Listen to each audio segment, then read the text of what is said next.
오늘 함께 살펴볼 말씀은 룻기 4장 17절 주제 성경절이고요. 오늘 마무리를 하겠습니다. 주제 성경절 제가 읽겠습니다. 그 이웃 여인들이 그에게 이름을 주되 나오미가 아들을 낳았다 하여 그 이름을 오벳이라 하였는데 그는 다윗의 아비인 이새의 아비였더라. 우리가 이제 룻기서를 시작하면서 룻기의 배경이 언제였다고 우리가 공부를 했죠? 사사들이 통치하던 때 누가 없었을 때라 그랬습니까? 왕이 없을 때라 그랬죠. 이스라엘에 왕이 없으므로 사람이 각각 그 소견에 오른 대로 행했다는 표현이 이제 사사기에 2번 나옵니다. 이 말씀은 사사시대 이제 초기가 이 내용의 배경이라는 겁니다. 이제 룻기서의 저자가 기록한 룻기 내용의 배경인 것이죠. 그리고 룻기가 기록된 시대는 좀 다를 수 있겠죠. 오늘 우리는 이제 룻기서의 저자가 룻기를 왜 기록했는지 이제 오늘 룻기를 마무리하면서 좀 살펴보는 시간을 갖겠습니다. 사사시대 초기라고 하는 것의 어떤 성서적인 근거는 이제 성경 마태복음 1장 5절에 보시면 살몬은 라합에게서 보아스를 낳았다 그랬어요. 그러니까 오늘 본문에 등장하는 룻기서에 등장하는 이 보아스와 룻기서의 보아스가 다르다라고 하는 증거를 우리가 찾을 수 없기 때문에 다르지 않다고 하는 가정에서 이제 같다고 보는 것이죠. 그런 차원에서 라합은 이제 여리고의 기생이었잖아요. 이제 12 정탐꾼이 가나안에 들어가기 전에 가나안을 정탐하려고 했을 때 정탐꾼을 숨겨줬던 여인이었기 때문에 이 여인이 후에 이제 이스라엘 백성들이 가나안에 정착했을 때 정착했던 그 살몬 정탐꾼의 한 사람과 함께 가정을 꾸려서 낳은 자녀가 보아스라고 우리는 이제 생각을 하는 것입니다. 따라서 룻기의 내용의 배경은 사사시대 초기가 되는 것이죠. 그리고 지금 이 내용이 이제 룻기의 맨 마지막에 가면 이제 다윗에게 끝나는데요. 오늘 주제 성경절에도 보아스에게서 이제 보아스와 룻에게서 이제 아이를 낳았는데 그 아이가 나오미가 낳았다고 말을 하면서 오벳이라고 이름을 지었죠. 그리고 그는 다윗의 아비인 이새의 아비라 그랬어요. 다윗의 뭐라는 거예요? 할아버지라는 얘기죠. 그렇죠? 다윗의 아버지, 이새의 아버지니까 오벳은 이제 다윗의 할아버지가 되는 것입니다. 오늘은 순종의 결말이라고 제목을 좀 정해봤습니다. 순종의 결말이요. 우리가 순종하면 어떤 일이 벌어질까요? 4장 13절에 보시면 이에 보아스가 룻을 취하여 아내를 삼고 자기가 이제 기업 물을 자의 권리를 다 주장할 법적인 권리를 양도받았기 때문에 룻을 취하여 아내로 삼습니다. 결혼을 하는 거죠. 그리고 그와 동침하였더니 여호와께서 그로 잉태케 하심으로 그가 아들을 낳은지라 그랬습니다. 성경에 기록한 전형적인 자녀를 낳는 표현이에요. 이제 동침하였고 하나님께서 자식을 주었다. 이제 그런 표현이 있습니다. 룻이 이제 보아스의 아내가 되었는데 보아스가 이제 어쨌든 그 나오미의 형편을 헤아리고 그 가정에 기업 물을 자가 되겠다고 이제 결정을 하지 않습니까? 그리고 그를 이제 아내로 취했어요. 그리고 동침을 했습니다. 여기까지는 인간이 할 수 있는 일이에요.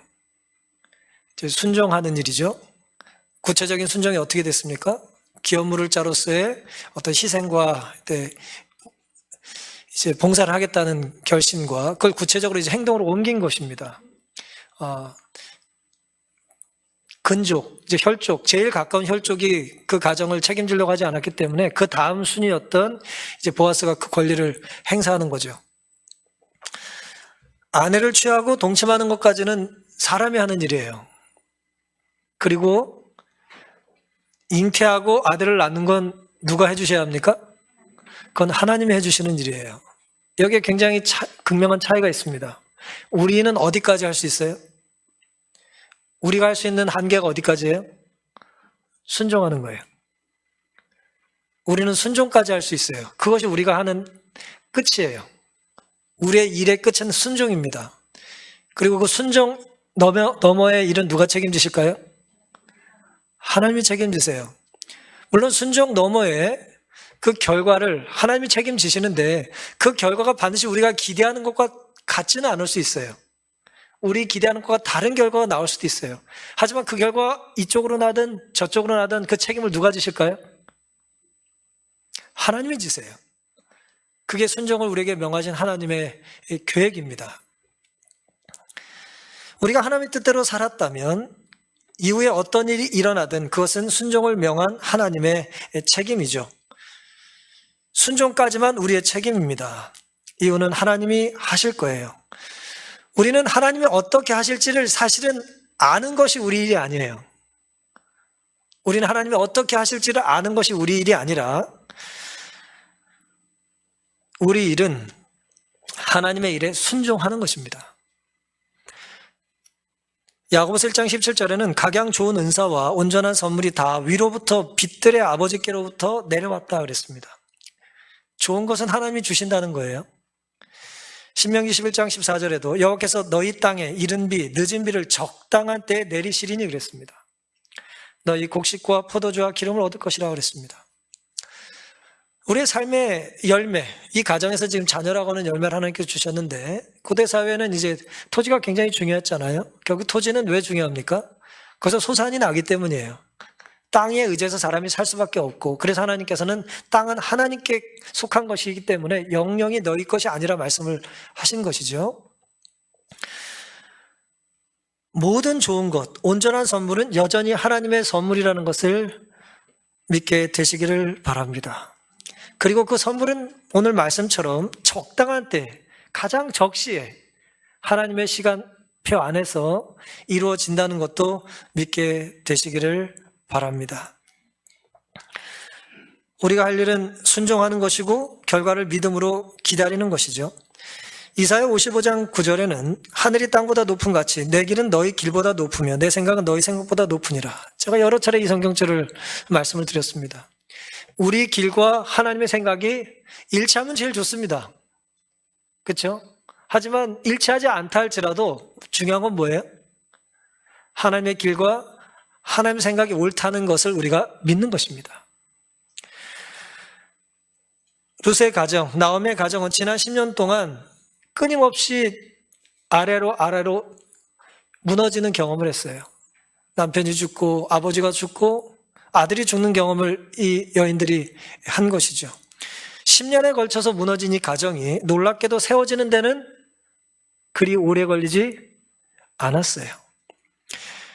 우리가 보기엔 아무리 상태가 심각하고 우리가 보기엔 아무리 오래된 문제고 아무리 골이 깊어서 절대 불가능해 보여도 하나님께는 그것이 큰 것도 아니고 어려운 것도 아닌 것입니다. 하나님께는 문제가 되질 않아요. 우리가 이 말씀을 믿고 따라서 이제부터 순종한다고 뭐가 달라지겠어 라고 하는 어리석은 영적 패배주의에 빠지지 않게 되시기를 간절히 바랍니다. 하나님 없는 최선의 삶, 몸부림치고 사는 거 아니에요? 최선을 다해서 하나님 믿지 않고도 또 하나님 인정하지 않고도 아무리 하나님 없이 최선을 다해도 하나님 앞에 그저 굴복하고 내려놓는 것보다 좋은 결과를 가져올 수 없다는 것을 믿게 되시기를 바랍니다. 보아스와 룻처럼 하나님께서는 적당한 때에 가장 선한 길로 순종하는 자들의 삶을 책임지실 것을 믿게 되시기를 간절히 바랍니다. 순종하는 자에게 하나님께서 주시는 두 번째 은혜는요, 주변 이웃들에게 칭송을 받게 된다는 것입니다. 우리의 삶을 책임지시는 하나님께서는 그 책임을 지시는 모든 과정 속에 사람들에게 인정을 받게 해주세요. 물론 항상 인정을 받는 건 아니에요. 하지만 인정을 받는 그 모든 일이 결국 하나님의 은혜 안에 있다는 것을 우리가 깨달을 필요가 있습니다. 4장 14절에는 여인들이 나오미에게 이르되 찬송할지어다. 여호와께서 오늘날 너에게 기업 물을 자가 없게 아니하셨도다. 이 아이의 이름이 이스라엘 중에 유명하게 되기를 원하노라. 이는 네 생명의 회복자며 네 노년의 봉양자라. 곧 너를 사랑하며 7 아들보다 귀한 자부가 낳은 자로다. 나오미가 아이를 취하여 품에 품고 그의 양육자가 되니 그 이웃 여인들이 그에게 이름을 주되 나오미가 아들을 낳았다 하여 그 이름을 오벳이라 하였으니 그랬습니다. 이웃들이 찾아와, 특별히 이제 여인들이 찾아와 이제 나오미에게 계속해서 이제 칭송을 하고 이제 축하를 해주고 있는 장면이죠. 룻기 1장 19절에 보면은 처음에 나오미가 이제 고향으로 돌아왔을 때에 여자들이 뭐 했다고 그랬어요? 저가 나오미냐고 떠들었다고 그랬어요. 10년 만에 돌아온 잘 살던 집, 남편에게 사랑받고 아들들에게 인정받던 괜찮은 잘 나가던 여자인데 10년 만에 완전히 쫄딱 망해가지고 돌아온 것을 보고 여인들이 저가 나오미냐라고 이렇게 계속해서 성경이 떠들었다고 이제 번역을 했는데요. 뭐 나쁜 마음의 사라기보다는 우리는 남이 잘못된 걸 보고 얘기하기를 좋아하니까요. 그러던 여인이 불과 1년 만에 전혀 다른 반응을 보이고 있는 거예요. 그들이 보였던 첫 번째 반응이 뭡니까? 이 아이의 이름이 이스라엘 중에 유명하게 되기를 원한다고 고백했어요. 이전에 보아스가 룻을 취하겠다고 했을 때 보아스의 이름이 베들레헴에서 유명해지기를 원한다는 축복을 이 사람들이 한 적이 있죠. 그리고 1년이 지났어요. 그리고 그 가정에 누가 태어났어요? 자녀가 태어났어요. 이제 똑같은 축복을 그 자녀에게 해주고 있는 거예요. 대대로 남의 집안 위에서 축복해 주는 게 쉬운 일일까요? 쉽지 않을 겁니다. 대대로 자손 만대 우리 가정에 복을 달라는 기도를 하긴 쉽지만 저 가정이 대대로 잘 되게 해달라고 기도하는 건 결코 쉬운 것이 아니죠. 하지만 놀랍게도 이 여인들은 보아스에게 하나님께서 내리신 축복 동일하게 태어난 이 자녀에게도 복이 임하기를 유명해지기를 원한다는 놀라운 축복을 빌어주고 있습니다. 너의 생명의 회복자여 내 노년의 봉양자라고 말하는 거예요. 나오미가 거의 죽어가던 사람, 이제 나는 슬픔의 여인이고 이제 나는 죽을 사람이라고 하는 탄식하던 이 여인이, 생명의 심지가 꺼져가던 여인이 이제 태어난 아이로 인하여 뭐예요? 생기를 되찾는 거예요. 아이를 가까이 하다 보면 아이의 어떤 생명력의 기운이 어른들에게 전달이 될까요? 같이 웃고 같이 움직이고 같이 뒹구르다 보면 어때요? 물론 기운도 빠질 수 있지만 또 기력이 소생되기도 하는 것이죠. 또한 여인들은 나오미의 며느리를 놀랍게도 이렇게 말해요. 룻에 대하여 7 아들보다 뭐하다고요? 귀하다 그랬어요. 7 아들보다 귀한 자부.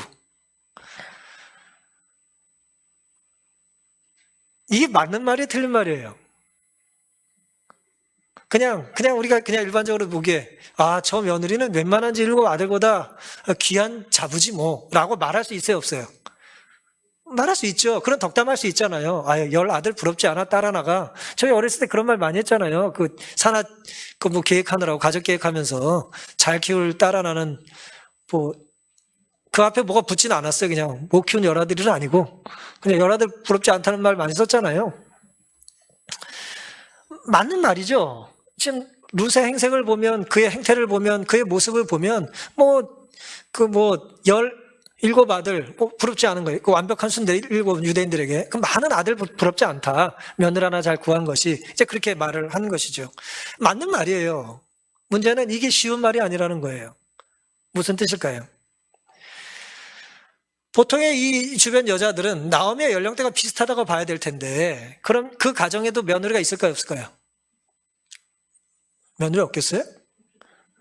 며느리가 있었겠죠. 그럼 당연히 내 며느리와 나오미 며느리가 비교가 될까요, 안 될까요?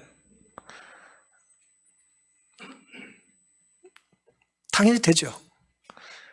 저 집 며느리는 참 착하다. 효성이 지극하다. 뭐 그런 말 할 수 있죠. 근데 그런 우리의 어떤 그 비교 속에는 필연적으로 우리 안에 2 가지 유혹이 있습니다. 하나는 우리 며느리가 좀 잘난 것 같으면 자랑을 하고 싶고요. 우리 며느리가 좀 못난 것 같으면 뭐예요? 구박을 하고 싶은 거예요. 우리는 늘 그런 균형을 잡지 못하는 유혹이 있는 거죠. 그래서 사실 룻이 7 아들보다 낫다는 말은 생각하기 쉽지만 말로 옮기는 건 쉬운 것이 아니고요. 더더욱 우리 마음속에 나오미를, 어제 공교롭게도 이제 이장로님이 설교 중에 질투에 대한 이야기를 좀 하셨습니다만은, 이 보아스를 보고 사람들이 이렇게 말하기가 쉬웠을 거예요. 나오미를 보고. 나오미의 저 복이 룻을 잘 얻은 것이긴 한데 결국 누구 때문에 이 가정이 지금 복을 받고 있는 거예요? 보아스 때문이잖아요. 그럼 이렇게 말하기가 쉬웠겠죠. 말이야 바른 말이지 이게 다 누구 덕이에요? 보아스 덕이에요. 보아스 덕이지 뭐. 보아스 아니면 나오미 볼 거 있겠어? 그런 말 우리가 부지부식간에 하기 쉽지 않을까요? 다 보아스를 칭찬하고 싶은 거죠, 사람들이. 나오미를 뭐 칭찬하기 쉬운 게 아니에요. 사람들 마음속에 그 며느리를 칭찬하고 나오미를 칭찬하기보다는 보아스를 칭찬하기가 쉬운 거죠. 누군 칭찬해주고 싶지 않아요? 라이벌 여자를 뭘 칭찬을 해요. 예, 라이벌을 칭찬하긴 웬만하면 쉽지 않습니다. 우리는 자유가 있어요. 이 자유라는 건 말할 자유가 있잖아요. 그렇죠? 자유라는 건 이제 말의 자유입니다. 이 말을 글로 옮기는 게 이제 언론의 자유잖아요. 예. 이 말과 글이라는 건 내 생각을 표현하는 것 아닙니까? 내 생각을 멋대로 하는 자유가 있어요. 그래가지고 비판하고 험담을 하기가 쉽습니다. 사실이라고 하는 이제 기초 위에서 말이야 바른 말이지 그러면서 이제 그렇게 말을 한단 말이에요. 하지만 놀랍게도 이 여인들은 축하와 칭송할 자기의 자유를 가지고 험담하지 않고 하나님의 시선으로 축하하고 칭송할 이유를 찾은 것입니다. 유혹에 굴복하지 않고 성령의 역사에 순종했어요. 우리가 나도 모르게 안 좋은 말이 나가기도 하지만 나도 모르게 아름다운 것을 보고 좋은 것을 보면 좋은 말이 나갈 때가 있잖아요. 그건 내가 잘나서 그런 게 아니라 성령께서 지금 나를 이끌고 계신 거예요. 선한 말을 하도록, 선한 일을 하도록. 내가 무슨 일을 하면 누군가 행복해질 거라는 생각을 우리가 바보가 아니니까 할 수 있고 하고 살아야 돼요. 근데 우리 습관의 노예이기 때문에 잘 그런 일을 하지 않죠. 생각나는 대로 말하고 말하던 대로 말하고 그러잖아요. 하지만 놀랍게도 이 여인들은 1년 사이에 이 보아스와 나오미와 룻의 삶에 역사하신 하나님을 보고 그들의 마음속에 거룩한 감각들이 이제 깨어나기 시작했던 것 같습니다. 그리고 오벳을 보면서 나오미가 낳은 아들이라는 말까지 해주죠. 질투라고 하는 관점에서 흥미로운 이야기가 하나 있어서 해드리겠습니다. 엘리자베스 키블로 로스라고 하는 의사 이야기를 제가 여러 번 해드렸을 텐데요. 인생 수업이라고 하는 이 역작에서 자신의 경험을 이렇게 이야기한 적이 있습니다. 이 사람이 시카고 대학의 의대 교수였어요. 아주 똑똑한 사람이고 좋은 책을 많이 쓴 사람인데 시카고 의대 이제 교수였는데 강의를 아주 잘했어요. 그래서 학생들에게 어느 해 최고의 교수라는 이제 점수를 받았어요. 교수에게는 얼마나 명예로운 일이겠어요. 수많은 그 명문대 학생들이 최고의 교수라고 그의 이 엘리자베스 키블로 로스를 뽑아주는 것이죠. 매우 명예로운 일이었습니다. 교수라면 누구나 이런 인정을 받고 싶었기 때문이죠. 상을 받게 되었다는 발표가 났어요. 이 여자 교수가 상을 받게 됐다는 발표가 났을 때에 주변 교수들이 다들 평상시와 다름없이 친절하게 대해줬답니다. 하지만 상에 대한 언급을 하는 교수는 한 명도 없었대요. 다 경쟁자인데 1등한 이 여자를 누가 상에 대한 코멘트를 하지 않았다는 거죠. 그들의 미소대에는 그들이 말하지 않은 무언가가 있다는 걸 이 여자가 느꼈어요. 이 바보가 아니고 똑똑한 여자인데 그걸 못 느끼겠어요? 저녁 때가 되자 아동 심리학자 동료 교수가 멋진 꽃다발을 하나 보내왔답니다. 같은 의대 교수는 아니지만 어쨌든 아동 심리학과 교수가 남자가 그걸 보내왔대요. 카드에 이렇게 써 있었답니다. 질투가 나서 죽을 지경이지만 어쨌든 축하해요. 제가 이 책을 여러 번 봤지만 저는 이걸 읽을 때마다 참 미소가 나요. 질투가 나서 죽을 지경이지만 어쨌든 축하해요. 이 카드를 읽고 난 순간부터 이 엘리자베스 키블로 로스는 나는 이 남자만은 믿을 수 있다고 생각하게 됐다는 거예요. 그 수많은 동료 교수들 중에 이 남자는 믿을 수 있겠다. 왜요? 가식적이지 않았고요. 그가 무슨 생각을 하는지 알 수 있어요, 없어요? 알 수 있는 것이죠. 믿을 수 있고 그의 생각을 알 수 있으니 그 사람이 내 곁에 있어도 나는 안전하다고 느꼈다는 거예요. 이게 얼마나 힘든 일인가라는 얘기를 하고 싶은 겁니다, 지금. 주변에 나와 비슷한 사람들이, 나처럼 뛰어난 비슷한 많은 사람들이 그 특별히 전문가들 팀에서 세계 최고의 대학에서 최고의 교수라는 인정을 받은 사람과 받을 수 있지만 받지 못하는 사람 사이에 느끼는 그 질투심이 이렇게 맹렬하다는 것이죠. 사랑하는 성도 여러분, 우리 시선이 하나님을 향한다면 보아스나 나오미나 룻과 이 주변 여인들처럼 시선이 하나님을 향하게 되면 우린 그 순간 하나님께서 이루신 일을 보고 하나님을 찬양할 수 있게 될 겁니다. 그리고 하나님을 찬양하다 보면 하나님이 사용하신 사람들을 칭찬하고 축하해 줄 수 있게 될 거예요. 거기에 질투는 들어갈 자리가 없게 될 것입니다. 이웃이 잘 되도록 대대로 축하해 줄 수 있고 축복할 수 있다는 건 아무나 할 수 있는 일이 결코 아닙니다. 하나님이 이미 이루신 일, 보아스에게 베푸신 은혜를 앞으로 이루실 보아스의 자식인 오벳에게도 그 축복을 내려달라고 기도하는 것은 참으로 아름다운 기도죠. 남이 받은 복을 진심으로 축하해 줄 수 있는 사람, 그 사람이 아주 잘못됐다가 좋아지는 걸 축하하는 게 아니라 잘하던 사람이 더 잘할 수 있도록 축하해 주는 것은 성령이 충만한 사람만 할 수 있는 일이에요. 축하만 잘해도 성령이 충만한 사람이 됩니다. 축하하는 일에 인색하게 되지 않게 되시기를 간절히 바랍니다. 하나님의 뜻대로 우리를 빚어주시도록, 저 사람이 이 무대에서 주연이라 하고 나는 그 주연을 비추는 조연이라 할지라도 내가 하나님의 뜻에 온전히 순종하는 삶을 산다면 하나님은 오늘 우리에게 즐겨 그 역할을 맡으신 것에 대하여 기뻐하실 거예요. 하나님이 기뻐하신다면 우리는 그것으로 족한 것 아니겠습니까? 우리의 순종의 결국이, 순종의 결말이 이렇듯 이웃에게 칭송받는 것으로 끝나도 좋고, 때로 이웃에게 그런 칭송을 받지 못한다 할지라도 하나님께서 나를 기뻐 주목하고 계시다는 것을 인하여 감사하게 되시기를 바랍니다.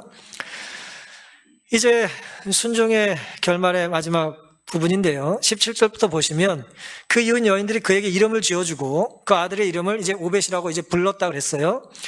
근데 그가 다윗의 아비인 이새의 아비였더라 그랬어요. 그러니까 보아스, 오벳, 이새, 그리고 다윗이에요. 이게 4대가 이렇게 된다는 얘기입니다. 베레스의 세계는 우리가 창세기 38장 지난주에 공부했잖아요. 베레스가 누굽니까? 유다와 다말 사이에서 그 시형제 결혼으로 태어난 시아버지와 며느리 사이에 태어난 아들이잖아요. 그러니까 그때부터 다시 올라가는 거예요. 그 10대를 올라가서 다윗부터. 베레스의 세계는, 족보는 이러하니라. 베레스가 헤스론은 람을, 람은 암미나답을, 암미나답은 나손을, 나손은 살몬을, 살몬은 보아스를 낳았다. 21절. 보아스는 오벳을, 오벳은 이새를. 22절. 그리고 이새는 누굴 낳아요? 이게 룻기의 마지막 기록이에요. 룻기의 마지막 기록이 다윗이 태어났다, 그 얘기로 끝나요. 제가 설교 처음에 룻기서의 저자가 이 기록을, 이 내용을, 그러니까 룻기의 기록의 내용의 배경이 언제라 그랬죠? 시대적으로 사실시대 초기였다고 말씀을 드렸죠. 그리고 우리가 이제 상식적으로 생각을 했을 때에 이 기록의 맨 마지막 기록에 언급된 이름이 누구라고요? 다윗이니 이 룻기의 저자는 누구 때 이 책을 쓰기 시작한 거예요? 다윗 때 이 글을 쓰기 시작한 거예요. 다윗 때, 다윗의 조상 이야기를 쓴 겁니다. 아니라고 믿으면 어쩔 수 없지만 다 그렇게 생각해요. 다윗이 왕이 되었을 때 그가 어떤 계보에서 혈통을 이어받았는지를 이 본문의 저자는 쓰고 싶은 거예요. 그게 이 저술의 의도예요. 저자의 의도입니다. 다윗이 어떤 혈통으로 이어받았는지, 그리고 특별히 누구의 결정적인 순종? 보아스라는 사람의 결정적인 순종으로 다윗이 태어났다라고 하는 이야기를 하고 싶었던 것이죠. 위로는 베레스, 유다의 집안 아니에요? 별로 그렇게 아름답지 못한 이상한 이제 족보가 시작이 된 것이고, 아래로는 이제 다윗도 이새의 막내 아들 아니에요? 장남도 아니잖아요. 이렇게 내려오게 되는 거죠. 그런데 이제 우리가 성경 룻기에서 읽다 보면은 무슨 생각이 드냐? 이 오벳의 아버지가 누구냐는 거예요. 오벳의 아버지가 누굽니까? 보아스잖아요. 근데 우리가 지난 여러 시간에 걸쳐서 고엘에 대해서 공부를 했어요. 기업무력자에 대해 공부하고 형사치수에 대한 개념도 공부 좀 했습니다. 그러니까 형이 죽으면 동생이 형수를 취해서 자식을 낳고 첫째 아들을 누구로 쳐요? 형의 아들로 치잖아요. 그렇죠?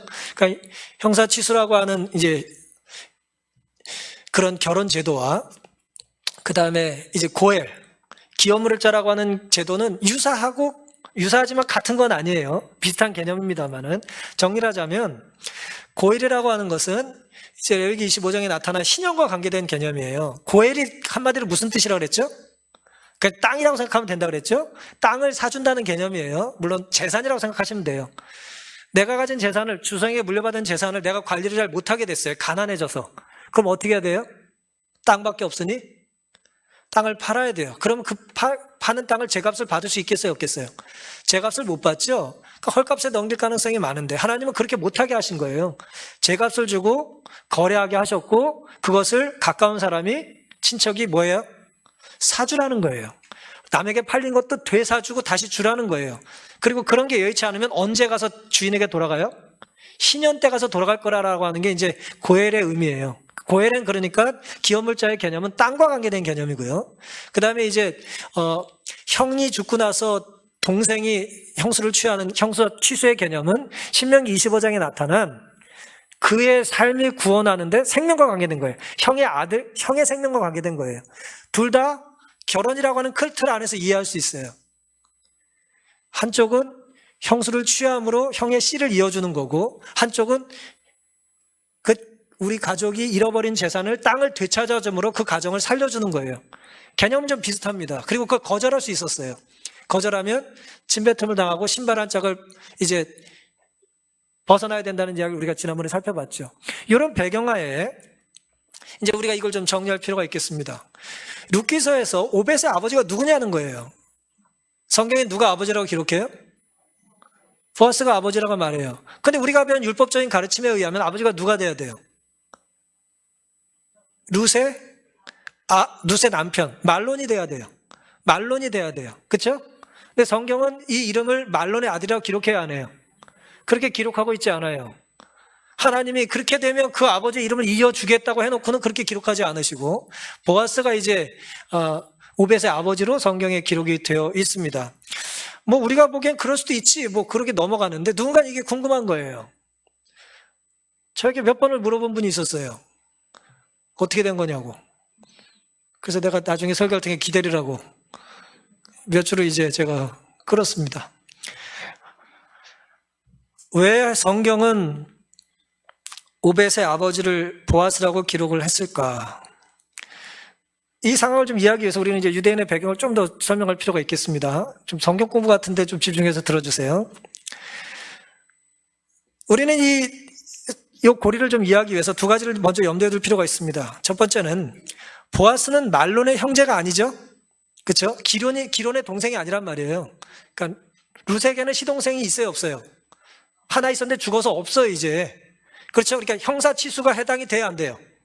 해당이 되지 않습니다. 그러니까 보아스는 형사치수 때문에 그 제도로 룻을 취한 것이, 죄송하지만 말 그대로 그렇게 취한 것이 아니에요.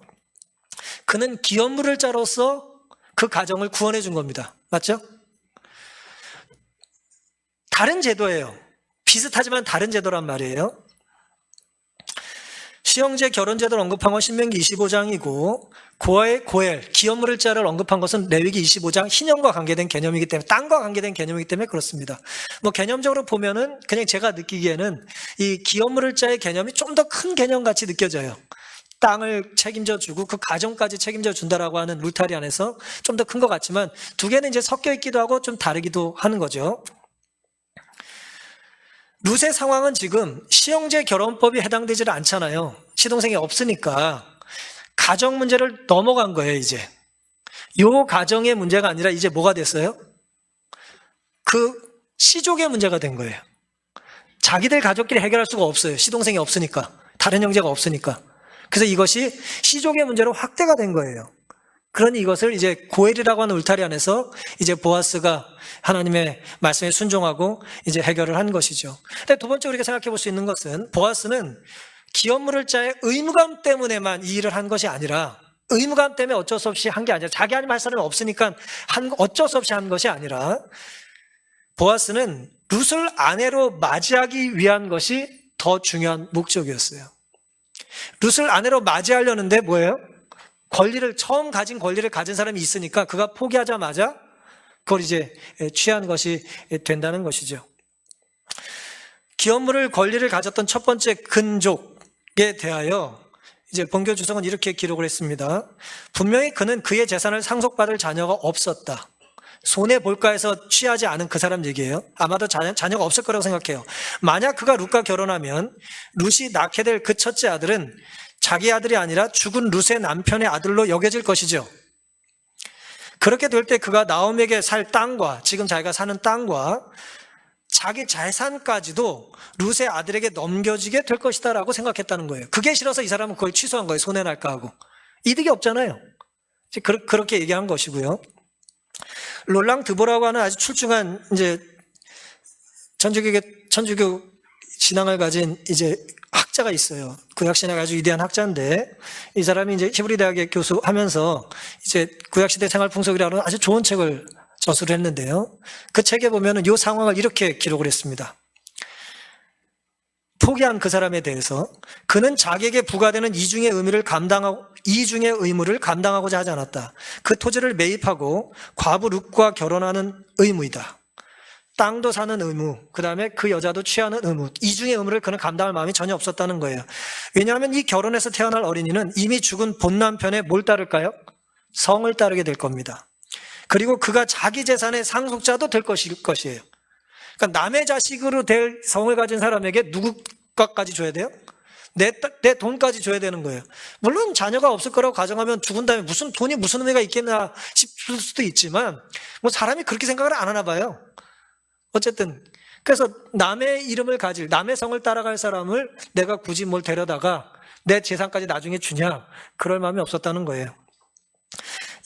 이런 어떤 구약적인 문화적인 배경을 따라 봤을 때에 내가 고애를 이제 기업물을 자가 되어 이제 여인을 취해서 자녀를 낳게 될 때 태어난 그 아이는 내 자식이 아니기도 하지만 법적으로 그렇죠? 법적으로 내 자식이 아니기도 하지만 실제로는 내 재산을 상속받는다고 하는 의미에서 뭐가 돼요?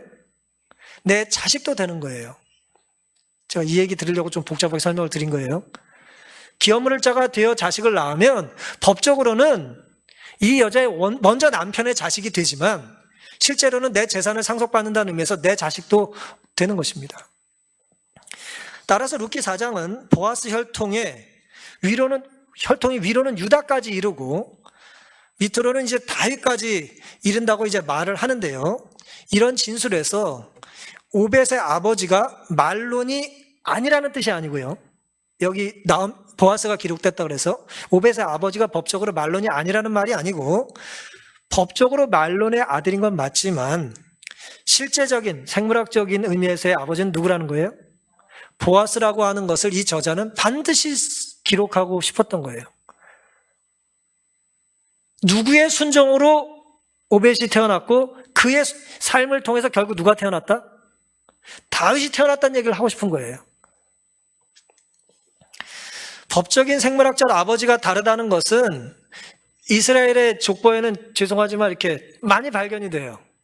대표적으로 마태복음과 누가복음에 보시면 예수님의 족보가 나오죠. 성경 공부하시면서 늘 혼란스럽지 않으셨어요? 족보를 읽어보면 숫자도 다르고 이름도 다르죠? 뭐 중간중간 뭐 같은 사람도 있습니다만은 하나는 내려고 하나 올라가는데 결국 이름이 같아요, 달라요? 이름이 다릅니다. 마태복음의 족보와 그 누가복음의 예수님의 족보의 이름이 달라요. 그 다른 거 어떻게 공부하셨어요? 공부한 적이 없으세요? 달라요. 집에 가서 읽어보세요. 달라요. 마태복음 1장의 족보와 누가복음 3장의 그 이름들이 달라요. 똑같이 예수님의 아브라함의 자손들을 얘기하고 있는 건데 다릅니다. 이것이 늘 신학적으로 논란이 돼요. 이 성경이 잘못됐다고 말하는 사람들도 있고요. 사실은 그렇지 않습니다. 이 다른 이유는 이렇게 생각하시면 됩니다. 마태복음 1장 16절. 야곱은 마리아의 남편 요셉을 낳았다 그랬어요. 예수님의 어머니가 마리아고 아버지가 누구예요? 요셉이죠. 근데 할아버지 이름이 뭐라고요? 야곱이랍니다. 야곱. 그렇죠? 이스라엘 사람들은 존경하는 조상들 이름을 자꾸 베껴서 썼기 때문에 이제 그렇게 된 거예요. 야곱의 아들이 요셉이니까 이제 그렇게 이제 된 겁니다. 그리고 성경은 뭐예요? 마리아에게서 그리스도라 칭하는 예수가 났다 그랬죠. 마태는 요셉이 예수님의 생물학적 아버지라고 말한 게 아니에요, 지금. 법적으로는 요셉이 아버지지만 실제로 누가 낳았어요? 마리아를 통해서 성령께서 나신 거잖아요. 그래서 마태가 그렇게 의도적으로 기록한 거예요. 법적으로는 요셉이지만 생물학적으로는 요셉이 아니라는 얘기를 하고 싶은 거예요, 지금. 이해되시죠? 그 다음 누가복음 3장 23절은 똑같은 성경을 이렇게 말합니다. 예수께서 가르치심을 시작할 때 30세쯤 되시니라 사람들이 아는 대로는, 이게 재밌는 표현이에요. 사람들이 아는 대로는, 사람들은 그렇게 알고 있다는 거예요. 요셉의 아들이니, 아버지가 요셉인데 요셉의 아버지 이상은 누구라고요? 헬리라 그랬어요. 아니 마태복음 1장에는 아버지가 누구였어요? 야곱인데 누가 보면 누구예요? 같은 사람이에요, 다른 사람이에요? 또 어떤 믿음 좋은 사람은 이 사람 이름이 두 개여서 그렇대. 아니에요, 다른 사람이에요. 그러면 아버지가 달라요. 지금 다른 사람을 왜 성경에 기록을 해놨을까요? 바보라 기록했습니까? 누가나 마가가 그것도 몰라서 기록했을까요? 아니에요. 이걸 이야기한 많은 학자들의 많은 노력이 있었는데 오늘 루키와 이제 게데온과 기업물을자의 관점에서 이해하면 이제 해결이 되는 것이죠. 어떻게 이해하면 좋을까요? 유대인 간습과 조화되게 이해할 수 있는 방법이 있는데요. 하나는 혈통에 의한 족보예요. 하나는 혈통, 말 그대로 혈통대로 낳은 족보인 거고, 마태가 그럴 거라고 생각합니다. 그 다음 두 번째는 이제 입양이나 수원, 그러니까 형사 취수의 계보로 내려온 족보라고 생각을 하는 것이 하나의 방법이에요. 그럼 이름이 같을 수가 없겠죠? 그렇죠? 혈통대로 기록된 족보가 있고 이제 법대로 기록한 게 있으니까요. 같은 관점에서 마태는 요셉의 족보를 기록했고 누가는 마리아의 부계 족보를 기록했다고 믿는 거예요. 마리아의 아버지, 그러니까 남자들을 기록하더라도 엄마 쪽 아버지를 기록했다는 거예요. 왜 그랬을까요? 만약에 그랬다면 그걸 이해할 수 있는 몇 가지 방법은 이제 헨리가 이제 예를 들어 두 가지 해석할 수 있어요. 헨리가 마리아를 딸로 낳았는데 더 이상 자식이 없는 거예요. 그리고 남편을 누구로 얻었어요? 요셉으로 얻은 거예요. 그리고 그 사이에 예수님이 태어난 거죠. 그러니까 헨리의 아들이 예를 들어 요셉이 되고 요셉의 아들이 예수님이 됐다는 거죠. 사회가 법적으로 아들로 이제 입양이 된 겁니다. 아들로 이제 계산을 한 것이 되는 거죠.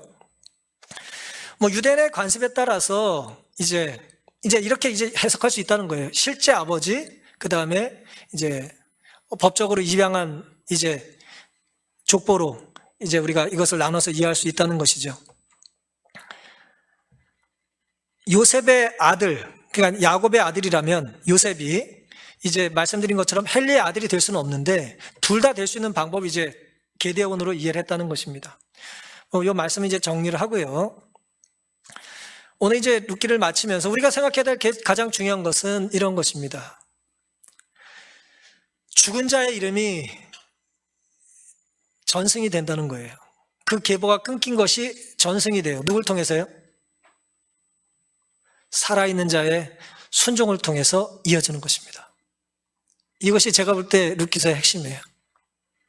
죽어 사라질 수밖에 없는 사람의 이름이 살아있는 자가 하나님 말씀에 순종함을 통하여 그의 이름이 전승되는 거예요.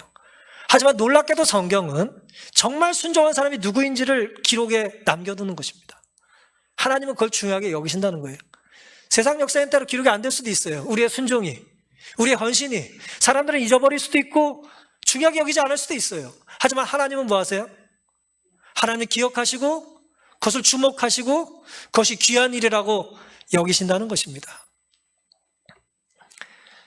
오늘 우리의 순종은 누군가에게 생명을 전달해 주는 것이고 오늘 우리가 살아 숨쉬는 것은 제가 여러 차례 말씀드렸지만 누군가 순종했던 것의 결과물이에요.